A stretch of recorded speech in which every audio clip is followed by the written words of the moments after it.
ആദരണീയരായ മുഅ്മിനീങ്ങളെ,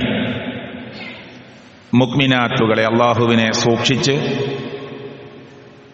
തെറ്റുകളും പിഴവുകളും കുറവുകളും സംഭവിക്കുന്നവരാണ് മനുഷ്യരെന്ന നമ്മൾ എന്നത് മനസ്സിലാക്കി ഞാൻ എല്ലാം തികഞ്ഞവനല്ല, പോരായ്മകളുള്ളവനാണ് എന്ന നിലയിൽ കാരുണ്യവാനായ കരുണാനിധിയായ അള്ളാഹുവിനോട് പറ്റാവുന്ന എല്ലാ സമയങ്ങളിലും ഇസ്തിഗ്ഫാർ വർദ്ധിപ്പിക്കണമെന്ന്, കഴിവിന്റെ പരമാവധി സർവശക്തനായ അള്ളാഹുവിനെ സൂക്ഷിച്ച് ജീവിക്കണമെന്ന് ഞാൻ എന്നോടും നിങ്ങളോടും ഓർമ്മപ്പെടുത്തുകയാണ്. അള്ളാഹു തൗഫീക്ക് നൽകുമാറാകട്ടെ. നല്ലൊരു ഭക്ഷണം കഴിക്കുമ്പോൾ ഫിലസ്തീനിലെ കുട്ടികളുടെ മുഖവും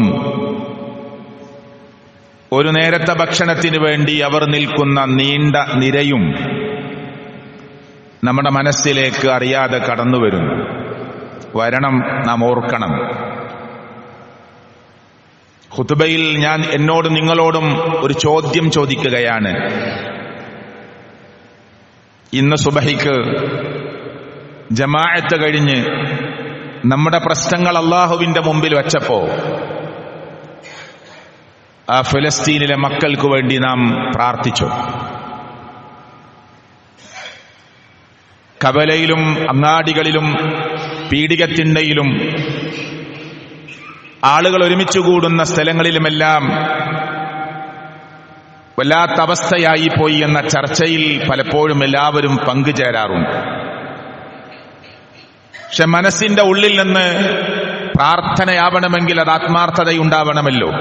അതുകൊണ്ട് ആത്മാർത്ഥമായി പ്രാർത്ഥിക്കണമെന്ന് പറയുന്നതിൽ അർത്ഥമില്ല. പ്രാർത്ഥന തന്നെ അള്ളാഹു സ്വീകരിക്കണമെങ്കിൽ ആത്മാർത്ഥതയുണ്ടാവണം. ആ നിലക്ക് നമ്മളോട് 5 നേരത്തെ നമസ്കാരത്തിൽ ഖുദ്സ് നമ്മുടെ മനസ്സിൽ വന്നോ? മുഹമ്മദ് മുസ്തഫ സ്വല്ലല്ലാഹു അലൈഹി വസല്ലമ ഇസ്രാ നടത്തിയത് അങ്ങോട്ടാണ്, ആ ഖുദ്സിന്റെ മണ്ണിലേക്കാണ്. മിഅ്റാജ് നടത്തിയത് ആ ഖുദ്സിന്റെ മണ്ണിൽ നിന്നാണ്. ലോകത്തിലേക്ക് വന്ന പ്രവാചകന്മാർക്ക് ഇമാമായി അള്ളാഹുവിന്റെ പ്രവാചകൻ മുഹമ്മദ് മുസ്തഫ സ്വല്ലല്ലാഹു അലൈഹി വസല്ലമ നമസ്കരിച്ചത് ആ മണ്ണിലാണ്. എന്റെ തഫ്സീർ എടുത്തു നോക്കൂ, നിങ്ങൾ അവിടെ കാണാം. സന്ദേശ കൈമാറ്റത്തിന്റെ ഒരു വിളംബരമായിരുന്നു അത് എന്നാണ്. എന്തിനാ മുസ്ലിങ്ങൾക്ക് ആദ്യത്തെ ഖിബില അല്ലാഹു മുഹമ്മദ് മുസ്തഫ സല്ലല്ലാഹു അലൈഹി വസല്ലമക്ക് മദീനയിലെത്തിയിട്ടും വീണ്ടും 16 മാസം അല്ലെങ്കിൽ അതിനപ്പുറം ഖിബിലയായി നിശ്ചയിച്ചു കൊടുത്തത് എന്തിനാണ് എന്ന ചർച്ച ഹദീസിന്റെ ഗ്രന്ഥങ്ങളിൽ നടക്കുമ്പോൾ അവിടെ പറയുന്നത്, മനുഷ്യരെ, ഇതൊരു പുതിയ മതമല്ല, ഇതൊരു പുതിയ ആദർശമല്ല, ഇതൊരു പുതിയ പ്രത്യയശാസ്ത്രമല്ല. കഴിഞ്ഞുപോയ പ്രവാചകന്മാർ കടന്നുവന്ന അതേ വഴിയിലൂടെ അതേ സന്ദേശം നൽകാൻ, അതേ വഹ്ദാനിയത്ത് പഠിപ്പിക്കാൻ അവസാനത്തെ പ്രവാചകൻ ഇതാ വന്നിരിക്കുന്നു എന്ന് മനുഷ്യലോകത്തെ പഠിപ്പിക്കാനും ചിന്തിപ്പിക്കാനുമാണ് ആ ഖിബില ആദ്യം നിശ്ചയിച്ചു കൊടുത്തത് എന്നത് തഫ്സീറുകളിൽ കാണാൻ പറ്റും. പ്രവാചകൻ മുഹമ്മദ് മുസ്തഫ സല്ലല്ലാഹു അലൈഹി വസല്ലം ദൂതനായി വന്ന് ഇതാ നിങ്ങൾ കഅബാലയത്തിലേക്ക് തിരിയൂ എന്ന് പറയുന്നതിന് പകരം അല്ലാഹു തആല ആദ്യം ഖിബിലയായി നിശ്ചയിച്ചു കൊടുത്തത് ആ ഖുദ്സിന്റെ മണ്ണിലേക്കാണ്, അല്ലേ? ലോകത്തിലേക്ക് വന്ന പ്രവാചകന്മാരുടെ കൂട്ടത്തിൽ 2 ഖിബിലയിലേക്കും തിരിഞ്ഞു നമസ്കരിച്ച ഏക പ്രവാചകൻ മുഹമ്മദ് മുസ്തഫ സല്ലല്ലാഹു അലൈഹി വസല്ലമയാണ്. അങ്ങനെ ഒരുപാട് പ്രത്യേകതയുണ്ട് ആ മണ്ണിന്. ഫലസ്തീനിന്റെ പ്രശ്നം കേൾക്കുമ്പോ അത് അവരുടെ പ്രശ്നമായി ഒതുങ്ങരുത് എന്നതാണ് ഞാൻ ഈ ആമുഖത്തിൽ കുറിച്ചിട്ടുള്ളത്. ഫലസ്തീനിന്റെ ചരിത്രം മുഴുവനും ഒരു ഖുതുബയിൽ പറയുക എന്നത് അസാധ്യമാണ്. ഞാൻ അത് വെച്ചുകൊണ്ട് നമ്മൾ ചിന്തിക്കേണ്ട ചില കാര്യങ്ങൾ പറയാനാണ്. ചെരക്കല്ലുകൾ കയ്യിലെടുത്ത് നേരെ എഴുന്നേറ്റ് നിൽക്കാൻ പോലും ആവാത്ത കുരുന്ന മക്കൾ, ജൂതപട്ടാളത്തിന്റെ നേരെ തോക്ക് പിടിച്ചു നിൽക്കുന്ന, ആയുധം പിടിച്ചു നിൽക്കുന്നവർക്ക് നേരെ ചരക്കല്ലുകൾ എറിയുന്ന കുട്ടികളെ ഏറ്റവും വലിയ ടെററിസ്റ്റുകളായി കണ്ട് അമ്മയുടെ മുമ്പിൽ, ഉമ്മയുടെ മുമ്പിൽ വെച്ച്, വാപ്പയുടെ മുന്നിൽ വെച്ച്, അല്ലെ, ഗർഭസ്ഥ അവസ്ഥയിൽ നിൽക്കുന്ന സഹോദരിയുടെ വയറിലേക്ക് കൈപിടിച്ച് തൂങ്ങി നിൽക്കുന്ന 2 വയസ്സുകാരന്റെ നെഞ്ചിടത്തിലേക്ക് വെടിയുതിർത്ത് കൊല്ലുമ്പോ നാം ഓർക്കേണ്ടത്, പ്രിയപ്പെട്ടവർ, ഒരുപാട് ത്യാഗത്തിന്റെയും പ്രയാസത്തിന്റെയും കഥ ഖുദ്സിന് പറയാനുണ്ട്. അത് അവിടെ മാത്രം ഒതുങ്ങി നിൽക്കുന്ന ഒരു ചരിത്രമല്ല. ലോകത്തിലേക്ക് പുണ്യം ആഗ്രഹിച്ചുകൊണ്ട് യാത്ര ചെയ്യാൻ പറ്റുന്ന 3 പള്ളികളെ അള്ളാഹു പഠിപ്പിക്കുമ്പോ, പ്രിയപ്പെട്ടവരെ, ഒന്ന് ആ ഖുദ്സിന്റെ മണ്ണിലെ മസ്ജിദുൽ അഖ്സയാണ്. അത് നമ്മുടെ മനസ്സിലുണ്ടാകണം. അതിന്റെ പോരാട്ടത്തിൽ പങ്കെടുക്കുന്നവർ ലോകത്തിന്റെ കണ്ണിൽ ഒരുപക്ഷേ, ഞാൻ പറഞ്ഞല്ലോ, നേരെ എഴുന്നേറ്റ് നിൽക്കാൻ പോലും ആവാത്തവർ, തീവ്രവാദികളും ഭീകരവാദികളുമായി ഇന്നും മുദ്രകുത്തുന്ന എത്രയോ മനുഷ്യർ ലോകത്തിന്റെ മുമ്പിൽ ഉണ്ടാകും.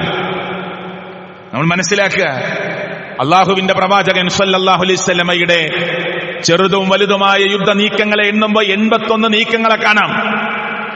ആ 81 യുദ്ധ നീക്കങ്ങളിൽ ആകെ മരണപ്പെട്ടത് 1018 മനുഷ്യരാണ്. 259 മുസ്ലിം ഉമ്മത്തിൽപ്പെട്ടവർ, 759 പേർ അമുസ്ലിങ്ങളുടെ കൂട്ടത്തിൽ നിന്ന്, അല്ലേ? എന്നിട്ടും അള്ളാഹുവിന്റെ പ്രവാചകൻ സല്ലല്ലാഹു അലൈഹി വസല്ലമ ലോകം കണ്ട ഏറ്റവും വലിയ ഒരു തീവ്രവാദിയായി, ഒരു ടെററിസ്റ്റായി കാർട്ടൂൺ വരക്കാൻ ലോകത്ത് രാജ്യമുണ്ട്, ഇല്ലേ? നിങ്ങൾ ആലോചിക്ക്. ഇന്നും ജൂതന്മാരെ കുറിച്ച് ആലോചിക്കുമ്പോ ഹിറ്റ്ലർ പറഞ്ഞ വാചകം നമ്മുടെ മനസ്സിലേക്ക് വരണം. ലോകം പഠിക്കണം ഈ ജൂതന്മാർ ആരാണ് എന്നത്. അതുകൊണ്ട് ഞാൻ ചില ആളുകളെ ബാക്കി വെച്ചു പോകുന്നു എന്ന് പറഞ്ഞിട്ടില്ലേ? പരിശുദ്ധ ഖുർആൻ ജൂതന്മാരിൽ ഇസ്ലാമിന്റെ കടുത്ത ശത്രുക്കളാകുമെന്ന് അള്ളാഹുവിന്റെ ഖുർആൻ പറഞ്ഞിട്ടില്ലേ? ലാ തജിദന്ന അശദ്ദൻ നാസി അദാബതൻ ലില്ലദീന ആമനു യഹൂദ വല്ലദീന അശ്റകൂ എന്ന് തുടങ്ങുന്ന സൂറത്ത് മാഇദയിലെ 82-ാമത്തെ ആയത്ത്, അതിന്റെ താഴെയുള്ള വചനങ്ങൾ നിങ്ങൾ വീട്ടിൽ പോയി തഫ്സീർ എടുത്ത് വായിക്കണം. അല്ലാഹു പറയാ, ലാ തജിദന്ന അശദ്ദൻ നാസി അദാബതൻ ലില്ലദീന ആമനു, വിശ്വാസികളായ ആളുകൾക്ക് ഏറ്റവും കഠിനമായ ശത്രു നിങ്ങൾക്ക് ലോകത്ത് കണ്ടെത്താൻ കഴിയില്ല ഇവരല്ലാതെ. ഏറ്റവും കഠിനമായ ശത്രു ആരാ? അൽ യഹൂദ്. ഇത് ഖുർആനിന്റെ പ്രഖ്യാപനമാണ്, ഇത് ഖുർആനിന്റെ പ്രവചനമാണ്. ഖുർആൻ ലോകത്തിന്റെ മുമ്പിൽ വെച്ച സത്യസന്ധമായ പ്രഖ്യാപനമാണ്. ആ ശത്രുത ലോകത്ത് ഇന്നും നിലനിൽക്കുന്നു. ഇലാ യൗമിൽ ഖിയാമ ഇത് മുന്നോട്ട് പോയിക്കൊണ്ടേയിരിക്കും.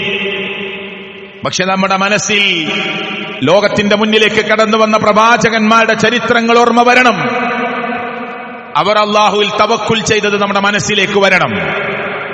അവർ ക്ഷമിച്ചത് നമ്മുടെ മനസ്സിലേക്ക് വരണം.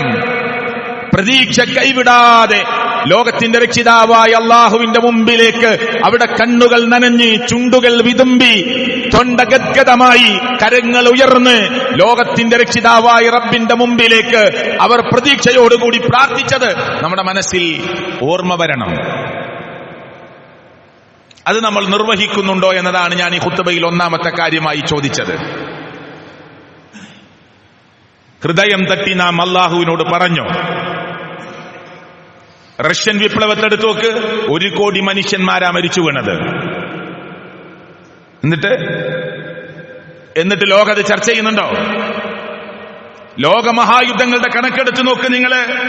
ഹിരോഷിമയിൽ 1,30,000 ആളുകളാ മരിച്ചു വീണത്. നാഗസാക്കിയിൽ മാത്രം 75,000 പേരാണ് മരിച്ചു വീണത്. വിയറ്റ്നാമിന്റെ യുദ്ധനീക്കങ്ങൾ എടുത്ത് പരിശോധിച്ചു നോക്കൂ, 40 ലക്ഷം ആളുകളാ മരിച്ചു വീണത്.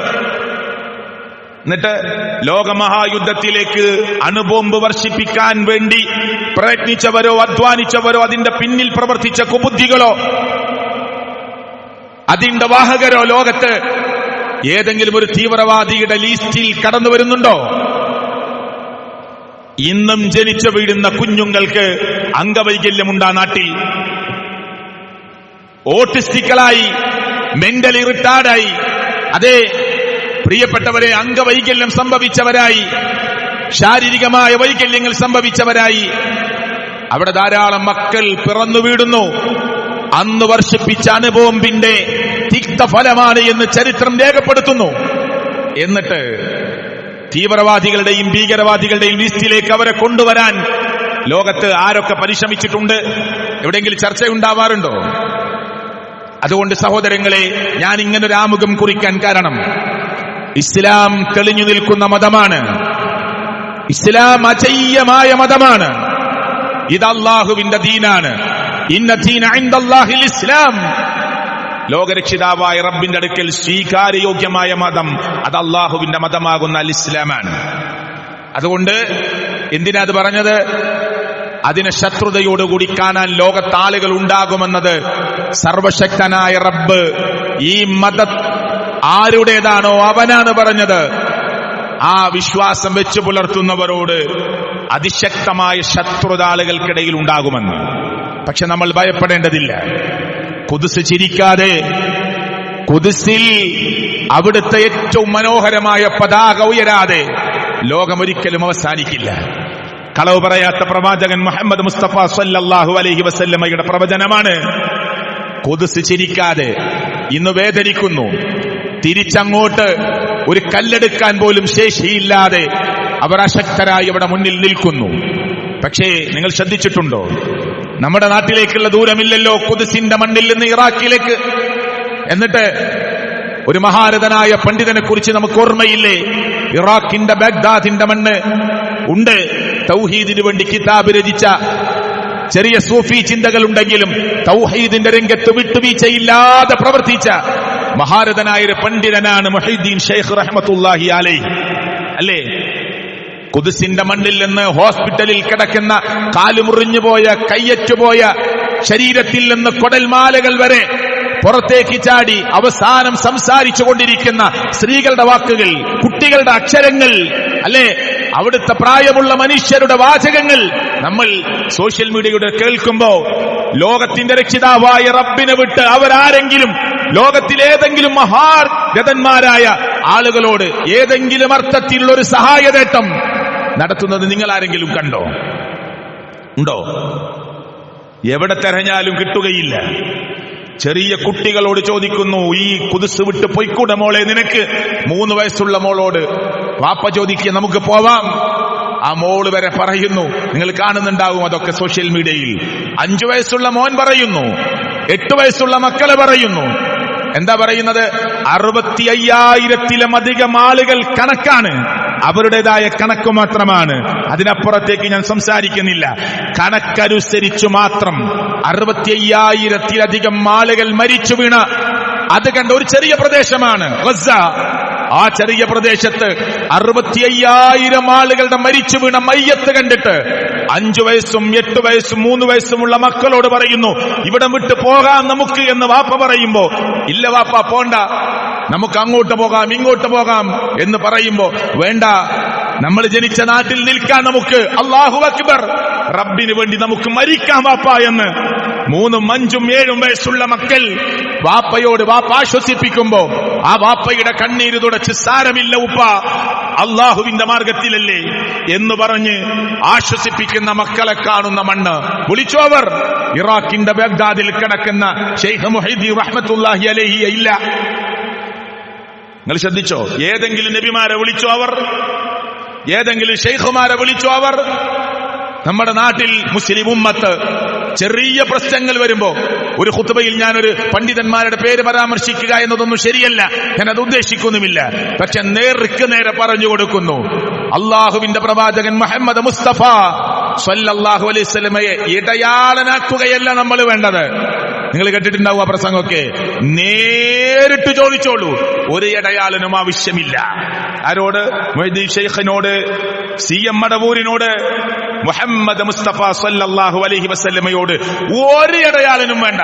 നേർക്ക് നേരെ വിളിച്ചോളൂ എന്ന് 2025 പാവപ്പെട്ട മുസ്ലിങ്ങളോട് പറഞ്ഞു കൊടുക്കുന്നു. അല്ലേ?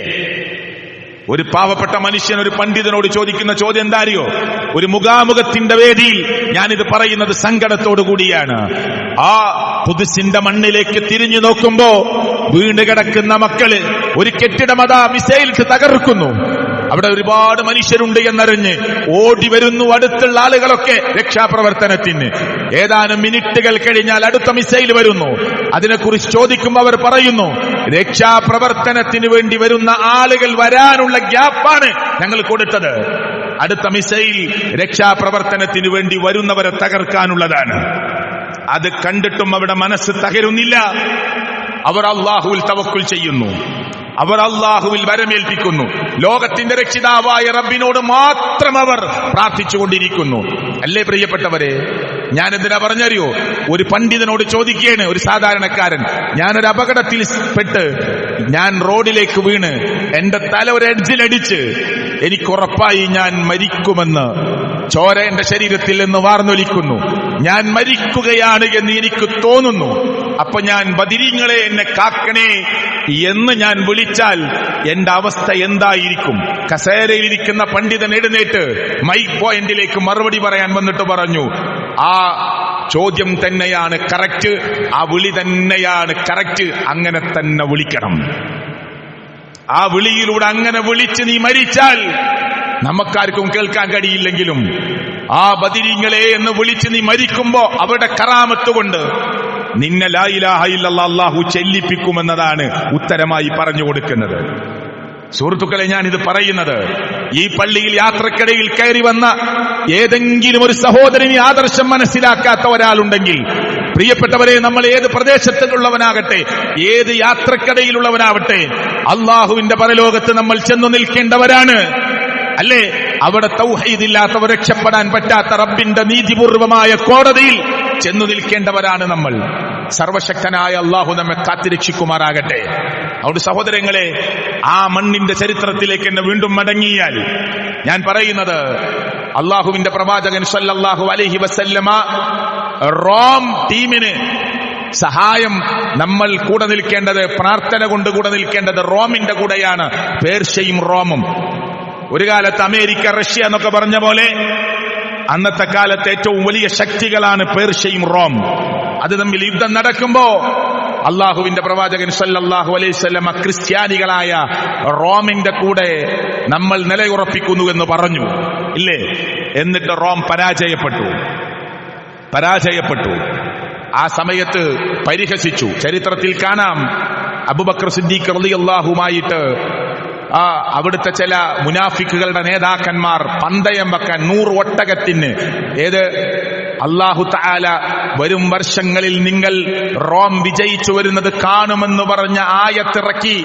അത് സഹാബത്തിനിടയിൽ സംസാരമാകുമ്പോ പരിഹസിച്ചുകൊണ്ട്, കളിയാക്കിക്കൊണ്ട്, തോറ്റവരൊക്കെ ലോകത്ത് ഇങ്ങനെയാണ് പറഞ്ഞിട്ടുള്ളത് എന്ന് പറഞ്ഞ് കളിയാക്കിയ സമയം പന്തയം വെക്കാനുണ്ടോ എന്ന് ചോദിച്ചുകൊണ്ട് വരെ അവർ മുന്നോട്ട് വരുന്നത് കാണാം ചരിത്രത്തിൽ അബൂബക്കർ സിദ്ദീഖ് റളിയല്ലാഹു അൻഹുവിനോട്.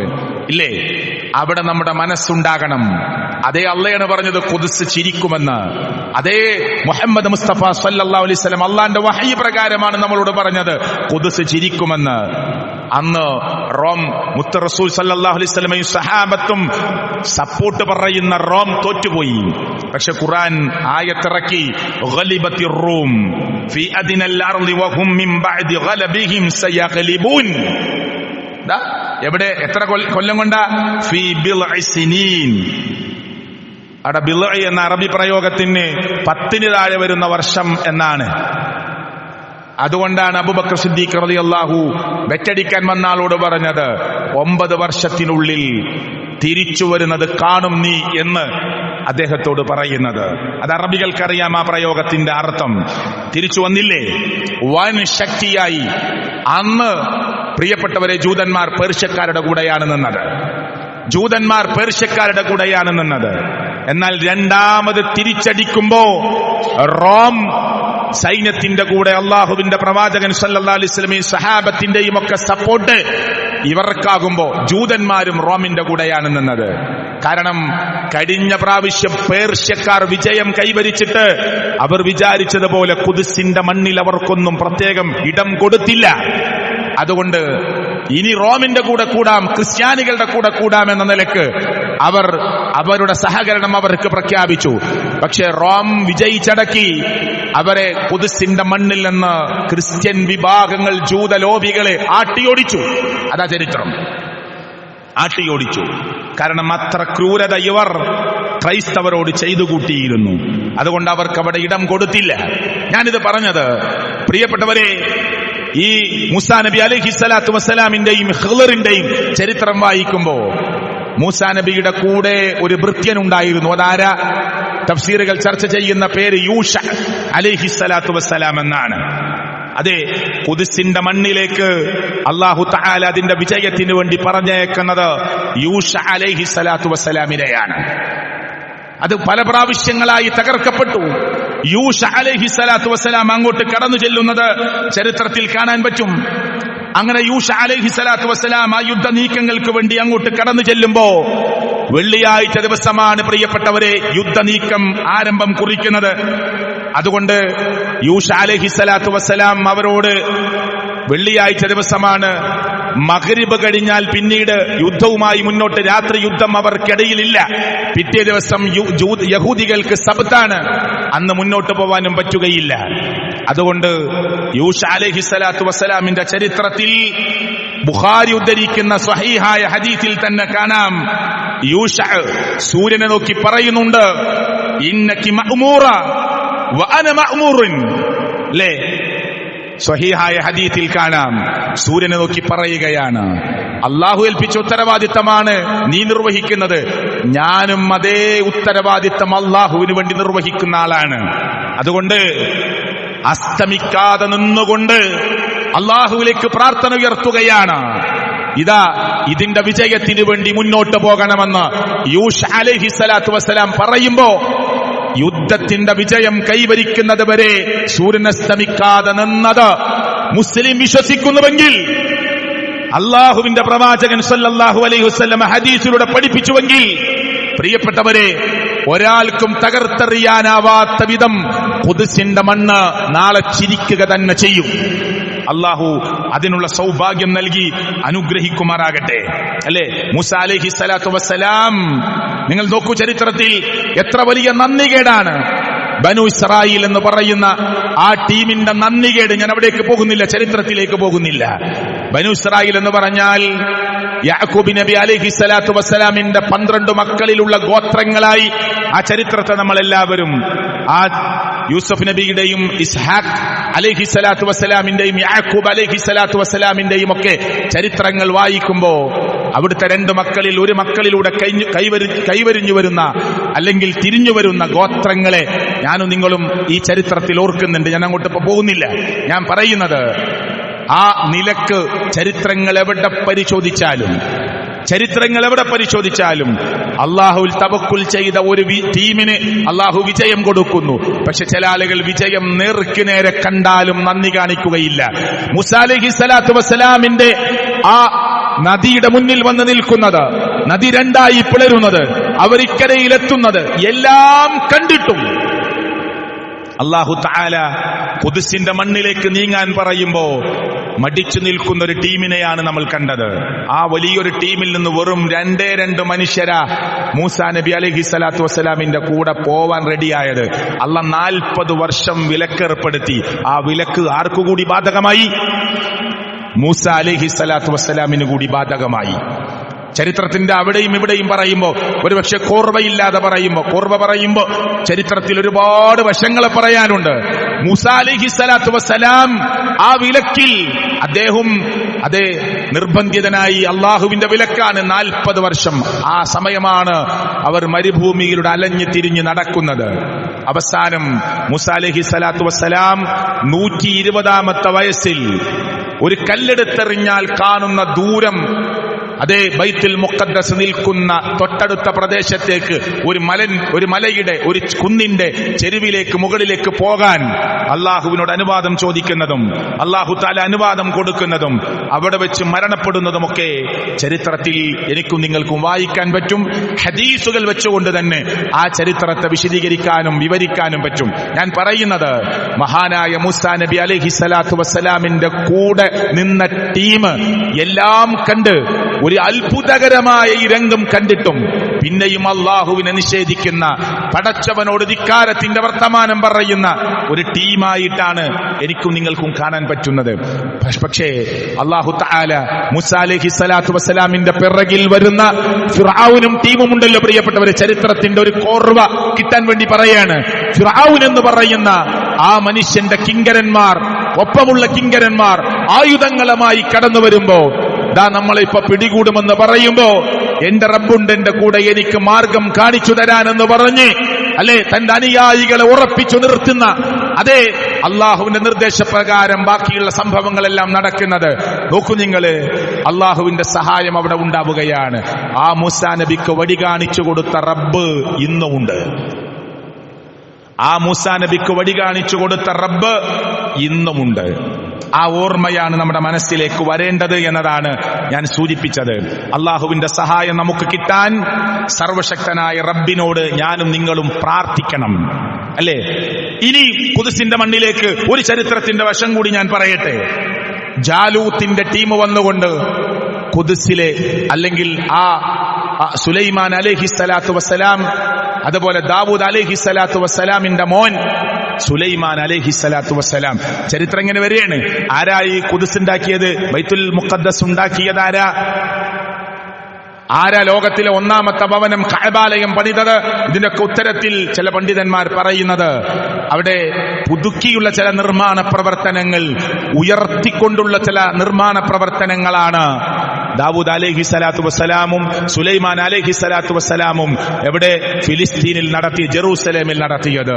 മക്കയിൽ ഇബ്രാഹിം നബി അലൈഹിസ്സലാത്തു വസ്സലാമും മകൻ ഇസ്മായിൽ അലൈഹിസ്സലാത്തു വസ്സലാമും നടത്തിയത്. അതിനു മുമ്പേ മലായിക്കത്തുകളാണ് അതിന്റെ നിർമ്മാണ പ്രവർത്തനത്തിൽ ഏർപ്പെട്ടിട്ടുള്ളത് എന്ന് തഫ്സീറുകളിൽ നമുക്ക് വായിക്കാൻ പറ്റും. നിൽക്കട്ടെ, ഞാൻ അവിടേക്ക് പോകുന്നില്ല. ഏതായാലും സുലൈമാൻ അലൈഹിസ്സലാത്തു വസ്സലാമിന്റെ കൈകളിലേക്ക് അത് വരുന്ന ചരിത്രത്തിന്റെ തൊട്ട് മുമ്പ് നിൽക്കുന്നത് എന്താണ്? ജാലൂത്ത് എന്ന് പറയുന്ന ടീം വന്ന് തകർക്കുന്നു, നേതൃത്വത്തിൽ തകർക്കുന്നു. അല്ലാഹു തആല മറ്റൊരു ടീമിനെ നിശ്ചയിക്കുന്നു ത്വാലൂത്തിന്റെ നേതൃത്വത്തിൽ. ആ ത്വാലൂത്തിൽ ഏറ്റവും യുവാവായി ആ യുദ്ധ നീക്കത്തിൽ, അതേ പ്രിയപ്പെട്ടവരെ, ആ ഖുദ്സിന്റെ മണ്ണ് വീണ്ടും പരിശുദ്ധമാക്കാൻ കടന്നു വരുന്ന കൂട്ടത്തിലെ യുവാവായിരുന്നു ദാവൂദ് അലൈഹിസ്സലാത്തു വസ്സലാം. എന്ന പ്രവാചകനായിട്ടില്ല. പിന്നെ ആ ദാവൂദ് അലൈഹിസ്സലാത്തു വസ്സലാമിന്റെ മകൻ സുലൈമാൻ അലൈഹിസ്സലാത്തു വസ്സലാം. സുലൈമാൻ നബി അലൈഹിസ്സലാത്തു വസ്സലാമിന്റെ കയ്യിൽ അതിന്റെ ഭരണചക്രം കിട്ടിയപ്പോ സുലൈമാൻ നബി അലൈഹിസ്സലാത്തു വസ്സലാം അള്ളാഹുവിനോട് 3 കാര്യങ്ങൾ ആവശ്യപ്പെടുന്നുണ്ട്. സഅലല്ലാഹു സലാസ, ഹദീസിൽ കാണാം, ഹുക്മൻ യുസാദിഫു ഹുക്മഹു, നിഷ്ഠമായി നീതിപൂർണമായി അവിടെ കാര്യങ്ങളെ നടപ്പിലാക്കാനും വിധി കൽപ്പിക്കുവാനുമുള്ള ആ കാര്യത്തിനു വേണ്ടി അള്ളാഹുവിനോട് ചോദിക്കുന്നു. വമുൽകൻ ലാ യംബഗി ലിഅഹദിൻ മിൻ ബഅദിഹി, ഒരാൾക്കും ഇനി കടന്നു വരുന്ന ആളുകളാകട്ടെ ഒരാൾക്കും കിട്ടാത്ത ഒരു രാജാധികാരം ഇവിടെ നൽകാൻ വേണ്ടി സുലൈമാൻ അലൈഹിസ്സലാത്തു വസ്സലാം അള്ളാഹുവിനോട് പ്രാർത്ഥിക്കുന്നു. 2 കാര്യങ്ങൾ. ഈ 2 കാര്യങ്ങളും മുഹമ്മദ് മുസ്തഫ സല്ലല്ലാഹു അലൈഹി വസല്ലം പറയാ അള്ളാഹു ഉടനെ കൊടുത്തു. സുലൈമാൻ നബിക്ക് കിട്ടിയ ഒരു അധികാരം, ഒരാൾക്കും കിട്ടാത്ത വിധത്തിലുള്ള അധികാരം സുലൈമാൻ നബി അലൈഹിസ്സലാത്തു വസ്സലാമിന് കൊടുത്തു. നീതിപൂർവമായ ന്യായവിധികൾ നടത്താനുള്ള സൗകര്യങ്ങളും അള്ളാഹു കൊടുത്തു. 3-മതായി സുലൈമാൻ അലൈഹിസ്സലാത്തു വസ്സലാം പറഞ്ഞു, ഇവിടെ വന്ന് നമസ്കരിക്കുന്നവർക്ക് എങ്ങനെ ഇല്ലാ ഖറജ മിൻ ദുനൂബിഹി കയൗമി വലദതുഹു ഉമ്മുഹു, ഇന്ന് ഉമ്മ പ്രസവിച്ച് വീണ കുഞ്ഞിനെ പോലെ നിഷ്കളങ്കമായി അള്ളാഹു സ്വീകരിച്ച ഹജ്ജ് കർമ്മം നിർവഹിച്ച് തിരിച്ചു പോകുന്നവനെ പോലെ ഇവിടെ വന്ന് നമസ്കരിച്ചവന്റെ പാപങ്ങളെല്ലാം അള്ളാഹു പുറത്തു കൊടുത്ത് നിഷ്കളങ്കനായ ഒരു കുഞ്ഞിനെ പോലെയുള്ള ഒരവസ്ഥ കൊടുക്കണമെന്ന്. പക്ഷെ ആദ്യം ചോദിച്ച 2 കാര്യം കൊടുത്തു. എന്നിട്ട് മുഹമ്മദ് മുസ്തഫ സല്ലല്ലാഹു അലൈഹി വസല്ലം പറഞ്ഞു, മൂന്നാമത് ചോദിച്ചതും കൊടുക്കണമെന്നതാണ് ഞാൻ ആഗ്രഹിക്കുന്നത്, ഞാൻ ഇഷ്ടപ്പെടുന്നത് എന്ന് മുഹമ്മദ് മുസ്തഫ സല്ലല്ലാഹു അലൈഹി വസല്ലമ. ഈ സംഭവത്തെ ഉദ്ധരിക്കുന്ന ഹദീസിന്റെ വ്യാഖ്യാനത്തിൽ കാണാം, ഇബ്നു ഉമർ റളിയല്ലാഹു അൻഹു മദീനയിൽ നിന്ന് എത്രയോ കിലോമീറ്റർ അപ്പുറമുള്ള, പ്രിയപ്പെട്ടവരെ, ഈ ജെറൂസലമിലെ, ഫിലിസ്തീനിലെ ജെറൂസലമിന്റെ മണ്ണിലേക്ക് ആ ഭവനത്തെ ലക്ഷ്യം വെച്ചുകൊണ്ട് ഇബ്നു ഉമർ റളിയല്ലാഹു നടന്നുപോയി അവിടെ ചെന്ന് 2 റക്അത്ത് നമസ്കരിച്ച് തിരിച്ചു പോന്നു എന്ന് ഇതിന്റെ തഫ്സീറിൽ എനിക്കും നിങ്ങൾക്കും വായിക്കാൻ പറ്റും. ഞാൻ ചരിത്രത്തിലേക്ക് ഇനിയും നീട്ടിക്കൊണ്ടുപോകുന്നില്ല. ഞാൻ പറഞ്ഞത് നമ്മൾ മനസ്സിലാക്കുന്നത് പോലെ അതൊരു ഫലസ്തീനിന്റെ പ്രശ്നമാണ്, അതൊരു ഫലസ്തീനിന്റെ പ്രശ്നമാണ്. ആ നിലക്കതിനെ ഒതുക്കി കാണേണ്ടതല്ല. ഓരോ പ്രവാചകന്മാർ അവിടേക്ക് കടന്നു വരുന്നു, അത് നിലനിർത്തുന്നു, വീണ്ടും അവർ തകർക്കുന്നു. അതുകൊണ്ടാണ് പ്രവാചകൻ സല്ലല്ലാഹു അലൈഹി വസല്ലം യൂശഉമായി ബന്ധപ്പെട്ട കാര്യങ്ങൾ ഉദ്ധരിക്കുന്ന സ്ഥലത്ത് അള്ളാഹുവിന്റെ പ്രവാചകൻ പറഞ്ഞു കേട്ടോ. ഇമാം നസായി ഉദ്ധരിക്കുന്ന, ഇമാം തുർമുദി ഉദ്ധരിക്കുന്ന റഹ്മത്തുള്ളാഹി അലൈഹിമ അവരുദ്ധരിക്കുന്ന ഹദീസിൽ കാണാം, കുല്ലമാ ഹലക നബിയുൻ ഖലഫഹു നബിയുൻ എന്ന് പറഞ്ഞാൽ എന്താ? ആ വാചകം നിങ്ങൾ ശ്രദ്ധിച്ചു നോക്കൂ. കുല്ലമാ ഹലക നബിയുൻ, ഓരോ നബിമാരും അങ്ങനെ അവസാനിച്ചു പോവുകയാണ്. യഹ്യാ നബിയെ പ്രിയപ്പെട്ട അവർ കൊന്നതാണ്, ജൂതന്മാർ കൊന്നതാണ്. മഹാനായ ഈസാ അലൈഹി സ്വലാത്തു വസ്സലാമിനെ അവർ കൊല്ലാനുള്ള എല്ലാ തന്ത്രങ്ങളും അവർ ഒരുക്കിയതാണ്. അവർ കൊന്നു എന്ന് തന്നെയാണ് വിശ്വസിക്കുന്നതും. പക്ഷേ അള്ളാഹുവിന്റെ ഖുർആൻ പറഞ്ഞു, മുഹമ്മദ് മുസ്തഫ സല്ലല്ലാഹു അലൈഹി വസല്ലം നമുക്ക് ഓതി തന്നു എന്ത്? വമാ ഖതലൂഹു വമാ സ്വലബൂഹു, അവർ കൊന്നിട്ടുമില്ല, അവർ ക്രൂശിച്ചിട്ടുമില്ല, മറിച്ച് സദൃശ്യപ്പെടുത്തി കൊടുക്കുകയാണ് ഉണ്ടായത്, അള്ളാഹുവിന്റെ സന്നിധിയിലേക്ക് ഉയർത്തുകയാണ് ഉണ്ടായത്. ഞാൻ പോകുന്നില്ല. ഈ ഹദീസിലെ പ്രയോഗം എന്താ? കുല്ലമാ ഹലക നബിയുൻ ഖലഫഹു നബിയുൻ, ഓരോ നബിമാരും മരിച്ചു തീരുകയും ഇല്ലാതെയാവുകയും ചെയ്യുമ്പോ അതിന്റെ പിൻഗാമിയായി ഉടനെ മറ്റൊരു പ്രവാചകൻ അങ്ങോട്ട് നിശ്ചയിക്കുകയാണ് അള്ളാഹു എന്ന് മുഹമ്മദ് മുസ്തഫ സല്ലല്ലാഹു അലൈഹി വസല്ലം. അതുകൊണ്ട് പ്രിയപ്പെട്ടവരെ, അള്ളാഹുവിന്റെ ഈ ദീന് ഉറച്ചു വിശ്വസിക്കുന്ന ആളുകൾ എന്ന നിലക്ക് ഞാൻ തുടക്കത്തിൽ പറഞ്ഞത് ആവർത്തിക്കുകയാണ്. ആ ഖുദ്സിന്റെ മണ്ണിനു വേണ്ടി ഞാനും നിങ്ങളും ധാരാളമായി പ്രാർത്ഥിക്കണം. ചരിത്രങ്ങളെ ധാരാളമായി വിശദീകരിച്ചു എന്നതുകൊണ്ട് അതുകൊണ്ട് പ്രത്യേക പ്രയോജനമുണ്ട് എന്ന അർത്ഥത്തിലല്ല ഞാൻ ഈ പറയുന്നത്. മറിച്ച് അതിനൊരു സാധാരണ ഒരു സ്ഥലമായി അത് നമ്മെ ബാധിക്കുന്ന ഒന്നല്ല എന്ന നിലക്ക് മാറി നിൽക്കേണ്ടവരോ മാറ്റി നിർത്തേണ്ടവരോ അല്ല, ചേർത്തു പിടിച്ച്, നെഞ്ചിലേക്ക് ചേർത്തു പിടിച്ച് എന്റെയും നിങ്ങളുടെയും ഹൃദയത്തിൽ നിന്ന് പ്രാർത്ഥനകൾ അള്ളാഹുവിന്റെ മുന്നിലേക്ക് ഉയരണം. സർവശക്തനായ അള്ളാഹു സ്വീകരിക്കും. അള്ളാഹുവിന്റെ പ്രവാചകൻ നമുക്ക് വാക്ക് തന്നതാണ്. പിന്നെ നമ്മൾ എന്തിനാണ് ഭയപ്പെടുന്നത്? ആ ഖുദ്സ് ചിരിക്കുമെന്ന്. പക്ഷെ കുറെ പ്രയാസങ്ങൾ സഹിക്കേണ്ടി വരും. അത് മുഅ്മിന് അത് പാഠമുണ്ട്. നമ്മളിതാ ഈ മഞ്ചേരിയിലെ 22 എന്ന് പറയുന്ന ഈ പ്രദേശത്തെ പള്ളിയിൽ ഇരിക്കുമ്പോ, വിശ്വാസികളായി ഇനി മുന്നോട്ട് പോകുമ്പോ പലതും നമ്മൾ സഹിക്കേണ്ടി വരും, പലതും നമ്മൾ കേൾക്കേണ്ടി വരും. പല ആരോപണങ്ങളും ആക്ഷേപങ്ങളും നമ്മുടെ നെഞ്ചിടങ്ങളിലേക്ക് തുളച്ചു കയറും. ക്ഷമിക്കുകയല്ലാതെ മറ്റൊരു മാർഗമില്ല. തീക്കട്ട കയ്യിൽ വെച്ചതുപോലെ ഒരു മുസ്ലിമായി ജീവിക്കുക, ഒരു മുഅ്മിനായി ജീവിക്കുക എന്നത് നല്ല പ്രയാസമുള്ള ഘട്ടത്തിലേക്കാണ് ഇനി നമ്മൾ മുന്നോട്ട് പോവുക. അല്ലാഹു തആല ക്ഷമിച്ചു നിൽക്കാനും സഹിച്ചു നിൽക്കാനുമുള്ള നല്ല മനസ്സ് അല്ലാഹു നമുക്ക് പ്രദാനം ചെയ്യുമാറാകട്ടെ. എന്നാൽ ഇസ്ലാമിക കാര്യങ്ങളെ പരിശോധിക്കുമ്പോൾ ഖുർആനിന്റെ പ്രഖ്യാപനം, യുദ്ധം അനിവാര്യമായ ഘട്ടത്തിൽ ആ രാജ്യത്തോട് അത് ചെയ്യാനുള്ള ആഹ്വാനം നടത്താൻ അതിന് പറ്റിയ ഭരണാധികാരികളും സംവിധാനങ്ങളും ഉണ്ടെങ്കിൽ അവിടെ പോലും അതിര് കടക്കരുത് എന്ന് പറഞ്ഞ ഒരു മതം ലോകത്തുണ്ടെങ്കിൽ അത് അള്ളാഹുവിന്റെ മതമാകുന്ന ഇസ്ലാം മാത്രമാണ്. അല്ലേ പ്രിയപ്പെട്ടവരെ? കുട്ടികളെ കൊല്ലരുത്, സ്ത്രീകളെ ഉപദ്രവിക്കരുത്, ചെടികൾ നശിപ്പിക്കരുത്, അവിടെ ദേവാലയങ്ങൾ തകർക്കരുത്, ഇങ്ങനെ നിർദ്ദേശം കൊടുത്ത ഒരു മതം ലോകത്ത് വേറെ എവിടെ കാണിക്കാൻ പറ്റും? ഉദിനലില്ലദീന യുഖാതലൂന ബിഅന്നഹും ളുലിമു, അവർ ആക്രമിക്കപ്പെട്ടവരാണ് എന്നതുകൊണ്ട് അവർക്ക് തിരിച്ച് യുദ്ധത്തിലേർപ്പെടാനുള്ള അനുവാദം തരുന്നു എന്ന് പറയുന്ന ആയത്തിന്റെ വിശദീകരണം നമുക്ക് എടുത്ത് ഞാനും നിങ്ങളും മറിച്ചു നോക്കൂ പ്രിയപ്പെട്ടവരെ. അപ്പൊ കാണാം നമുക്ക് അവിടെയൊക്കെ നിർദ്ദേശങ്ങളെ നമുക്ക് കാണാൻ പറ്റും. ഇത്ര നല്ല ഒരു മതത്തിന്റെ അനുയായികളെ യുദ്ധക്കൊതിയന്മാരായി ഒരു ഭാഗത്ത് ചിത്രീകരിക്കാൻ മീഡിയകളും സോഷ്യൽ മീഡിയകളും അതിന് പറ്റാവുന്ന പ്ലാറ്റ്ഫോമുകളുമെല്ലാം പണിയെടുക്കുമ്പോൾ യഥാർത്ഥ മുസ്ലിം, യഥാർത്ഥ ഇസ്ലാം എന്ത് എന്ന് ലോകത്തിന്റെ മുമ്പിൽ കാണിക്കുവാനുള്ള അവസരമാണ് നമ്മുടെ മുമ്പിലുള്ളത്. സംസാരങ്ങളിലൂടെ, രേഖകളിലൂടെ, എഴുത്തുകളിലൂടെ, ജീവിത ശൈലിയിലൂടെ.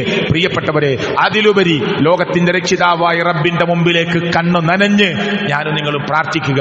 അള്ളാഹു സ്വീകരിക്കുമാറാകട്ടെ, അള്ളാഹു കബൂൽ ചെയ്യുമാറാകട്ടെ.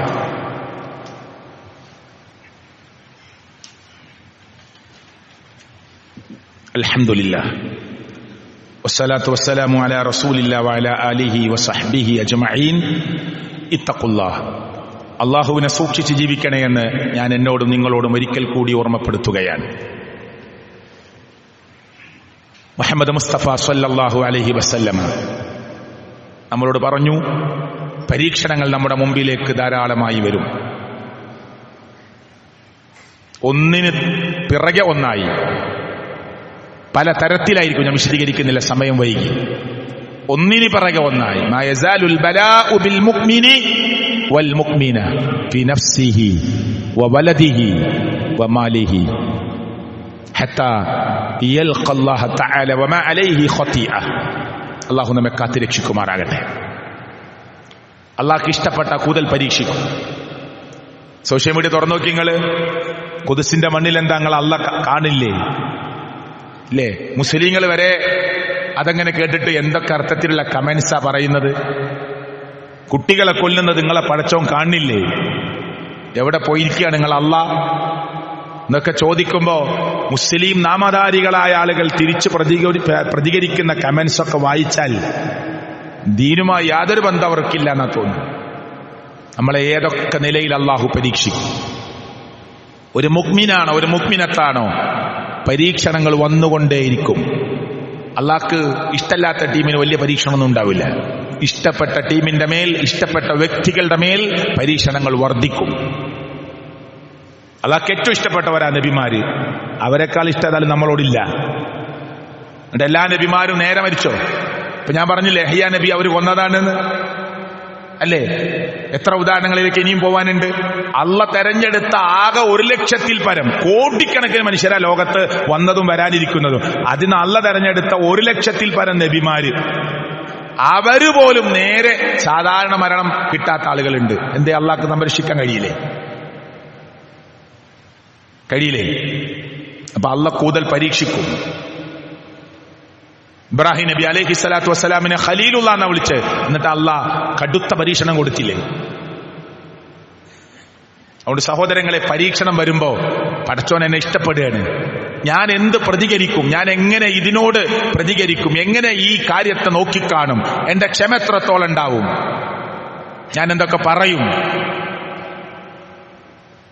ആ നിലക്ക് നമ്മൾ പരീക്ഷണങ്ങളെ കാണുക. അള്ളാഹു ചിന്തിക്കുന്ന, ആലോചിക്കുന്ന ആളുകളുടെ കൂട്ടത്തിൽ എന്നെയും നിങ്ങളെയും ഉൾപ്പെടുത്തുമാറാകട്ടെ.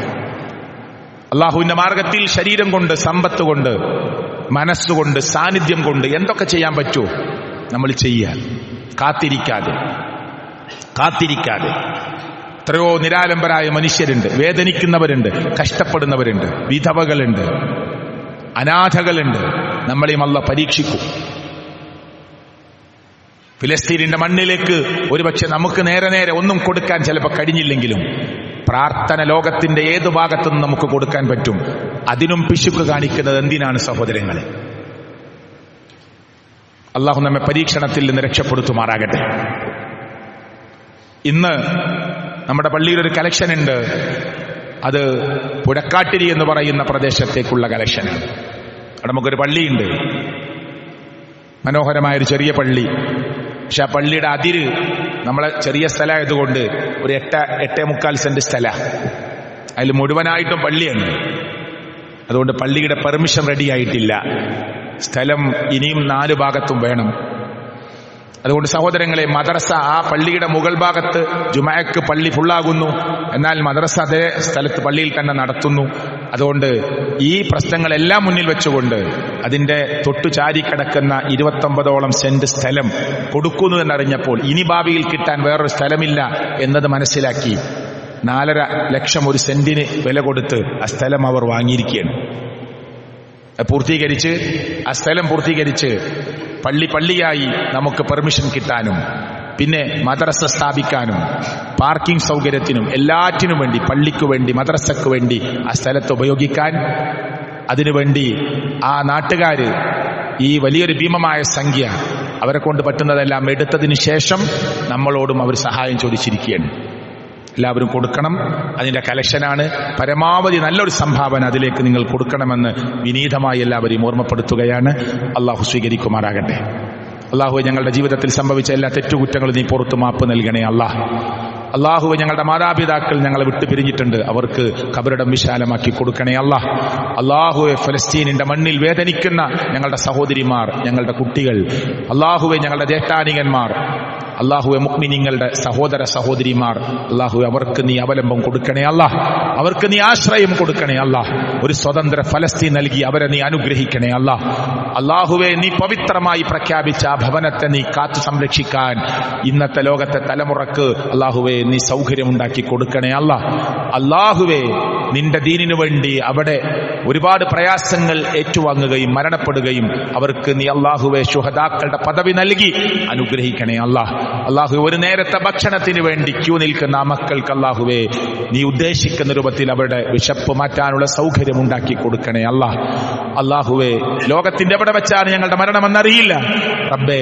എവിടെ വെച്ച് മരിച്ചാലും ലാ ഇലാഹ ഇല്ലല്ലാഹ് എന്ന കലിമത്തു തൗഹീദ് ഉച്ചരിച്ചുകൊണ്ട് മരിക്കാനുള്ള സൗഭാഗ്യം ഞങ്ങൾക്ക് നീ പ്രദാനം ചെയ്യണേ اللهم اغفر للمؤمنين والمؤمنات اللهم اغفر للمؤمنين والمؤمنات اللهم اغفر للمؤمنين والمؤمنات والمسلمين والمسلمات والمسلمين والمسلمات ربنا تقبل منا إنك أنت السميع العليم ربنا آتنا في الدنيا حسنة وفي الآخرة حسنة وقنا عذاب النار آمين آمين برحمتك يا أرحم الراحمين.